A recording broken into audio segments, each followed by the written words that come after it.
Hello there everyone, welcome along to Amberlea. My name's Chris and hopefully I'll be able to keep you entertained for the next 15 minutes or so with the latest that's been going on with the build of the extension to my layout.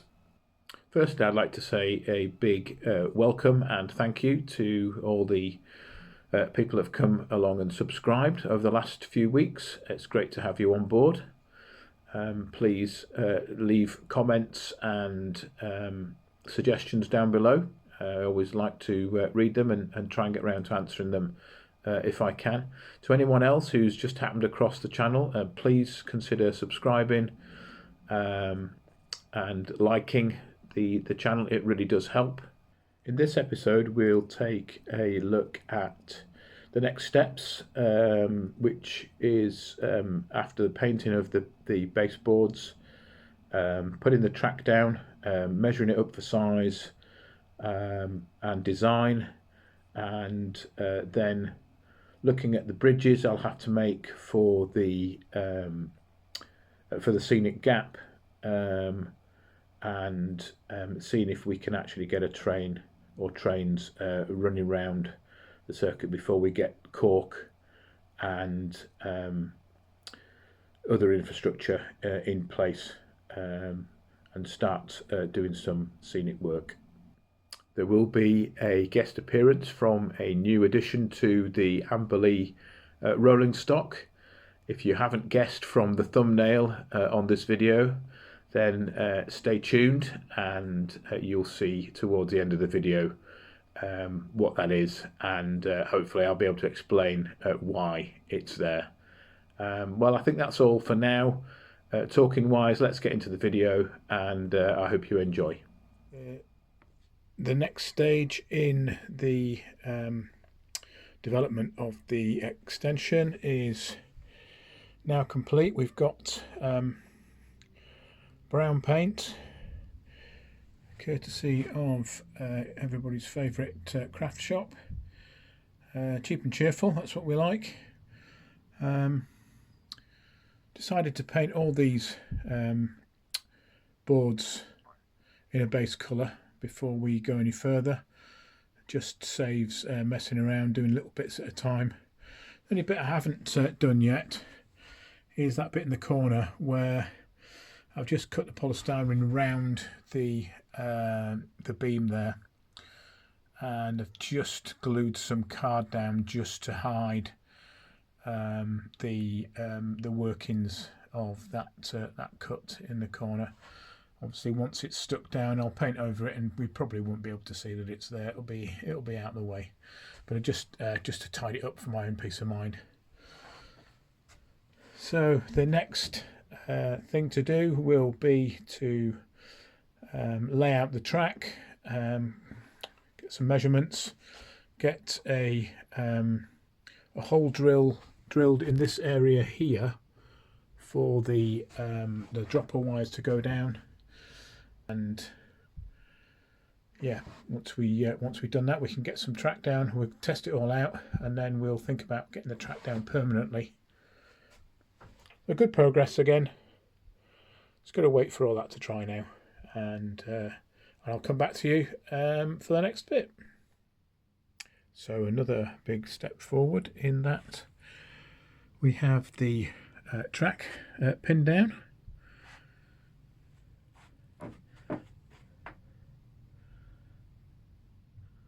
So as you can see, it goes right down to the far end, round in its second radius loop, and then back on itself.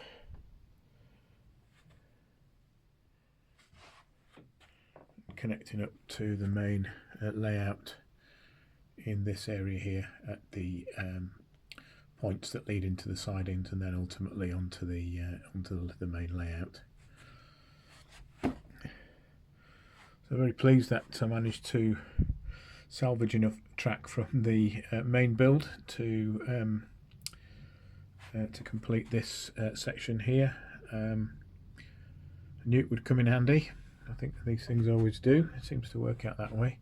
What I haven't decided yet is exactly what I'm going to do with the design of the station, so the bay platform and the curved platform in that area there. I'm going to have a more serious think about exactly. I'm a bit restricted by the beam there coming out, and have to measure up to see if that line, that spur line, was to go straight, whether there would be enough room in there for, say, a 3-car DMU, which would then could then run into that bay platform and then out again. That's the sort of thing I'm thinking about. So there we are. Anyway, the cutout bit here. You can see the pencil lines on there, so that's me working out where the train lines are going to run, where the banks are going to come down from the top level, where the canal's going to go, just really trying to map it all out and working out as to where how that's going to fit in.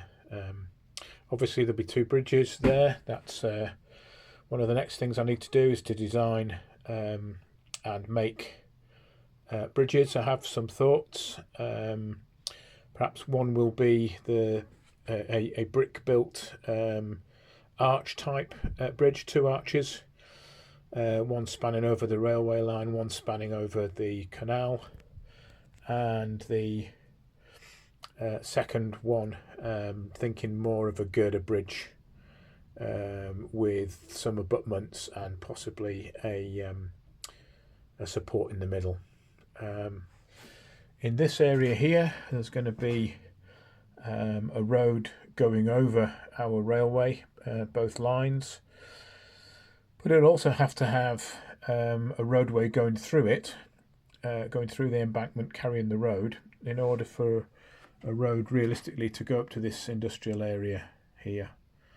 So that's another thing to try and factor in to what I'm going to build in this area. So go away, have another think. I might put some of the infrastructure when I've built it onto the layout, so we can see what it looks like. If I do that, I'll come back to you and I'll show you then. Well, I have scratch built this viaduct to go in the space on the extension section of the layout, which I showed you earlier on. So this is the first of 2 bridges. I said I was thinking about going towards a brick construct. Well, that's it. 2 arches, one which will span the double railway tracks, and one which will span the canal and the towpath. Designed on the Cricut Maker machine again and cut out. I'll show you some more of that in a second. And then just a case of covering it with brick paper, making the columns there, the buttresses, and then sticking some spraying, painting, and sticking some fencing on top there just to finish it off. There are a couple of gaps which I just need to get some more fencing for, but I think that looks pretty okay. Show you the underneath. Can't see any of the workings inside there because I've put the arches, the under arches in now, just with plain black card. But that all fits quite snugly, so it looks okay when it's right way round. And all in all, I'm pretty pleased with that. I would just quickly show you the design in the Cricut Maker machine. This is what I drew, what I came up with after all the measurements were taken. It was just a case of then making the right shapes in the Cricut Maker machine, which are here. This then went to be cut out on a 1mm card, and the result is what you've just seen in the main video.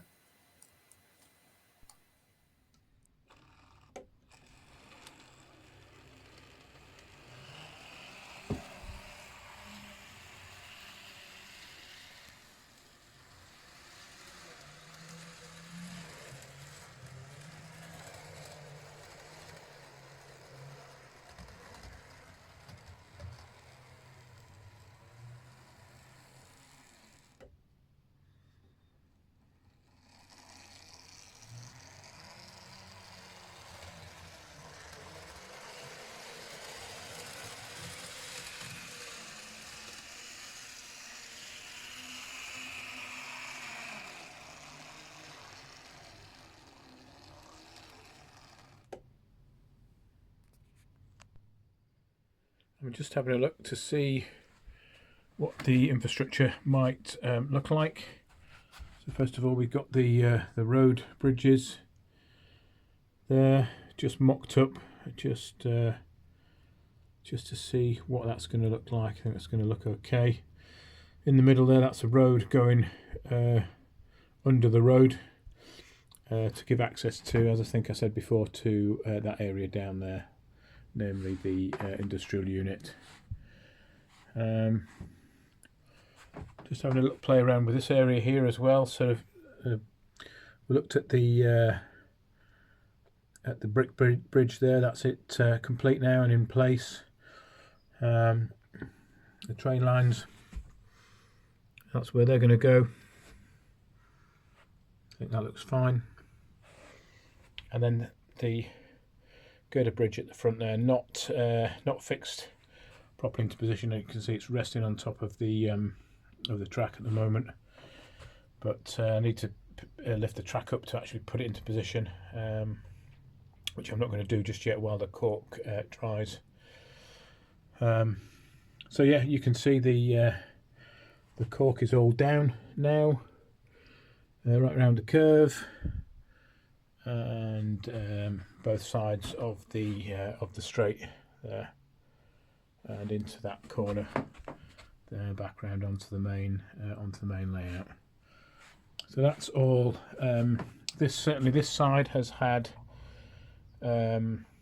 overnight last night drying, and this was done earlier today and will dry overnight tonight before doing anything else with it. And you can see it's still pinned down a bit there. The flexor track's pinned down at the back there just to hold everything into position while that dries off.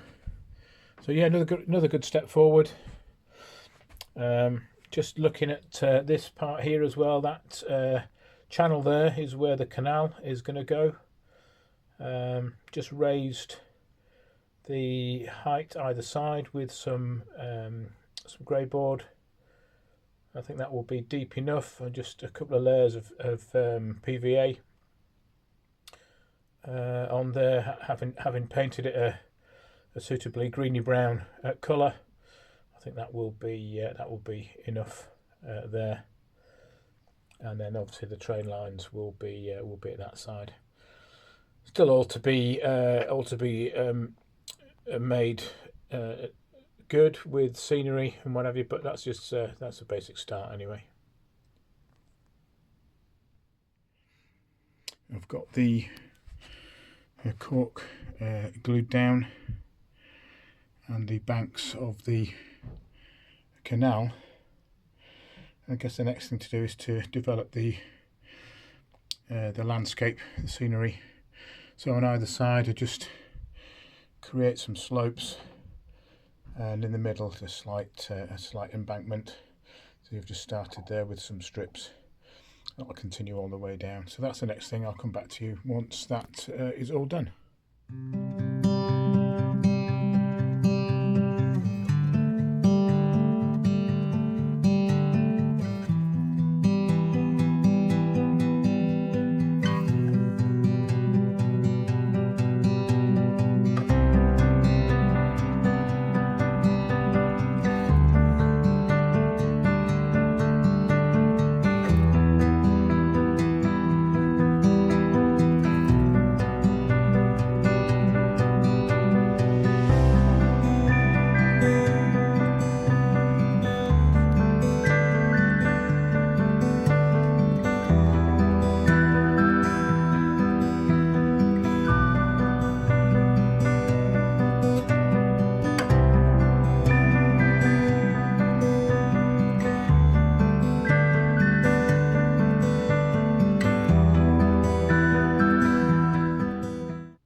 Now we've got the plaster bandage on those strip supports there at both sides.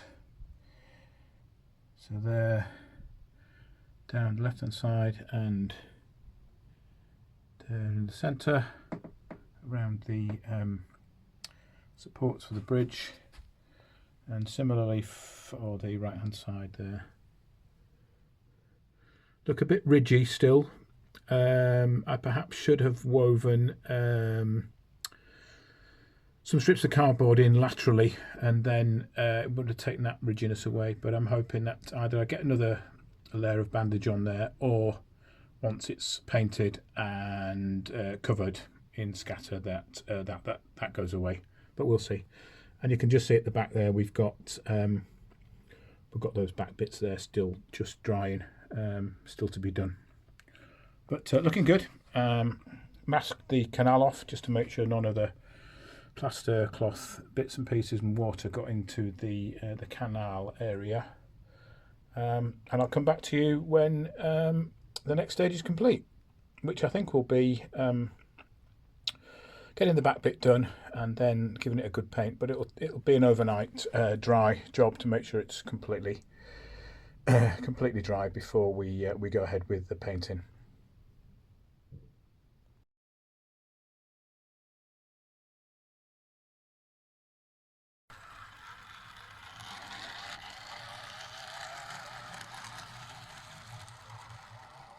So there was the Buggles Kelly wagon, made famous by the Will Hay film from the 1930s, Oh Mr. Porter. If you haven't seen it, check it out. It's really good, although a little bit corny, but it is of its time. So take that into account as well. Anyway, the backstory to that is Stephen from Elvenhome started a campaign a few weeks ago to try and get the Dad's Army series of wagons that have been made in 00 gauge, in N gauge for his layout. And basically the company that has made those wagons said that if there was enough interest in the Buggles Kelly wagon, they would consider making the Dad's Army series of wagons in N for people to collect, like ourselves. So the more people that buy the Buggles Kelly wagon, the more likely it is that the Dad's Army ones will be made and available for us to buy and collect. So that's the backstory. Anyway, if you Google Buggles Kelly wagon, you'll find the details. I can't remember them off the top of my head, but it's quite easy to find. It is a limited edition, so if you fancy one, get along there pretty quickly and order one up. I think £20 plus postage, which is a little bit on the expensive side, but it is a collector's edition, so I guess we can forgive them that. And hopefully we'll see Buggles Kelly wagons popping up on N-gauge layouts all over YouTube, which would be really good. Well, that's just about it for this edition. I hope you've enjoyed. Click like if you have. I'll leave you with a couple of running shots from the main layout, and I'll see you all next time. Cheers now.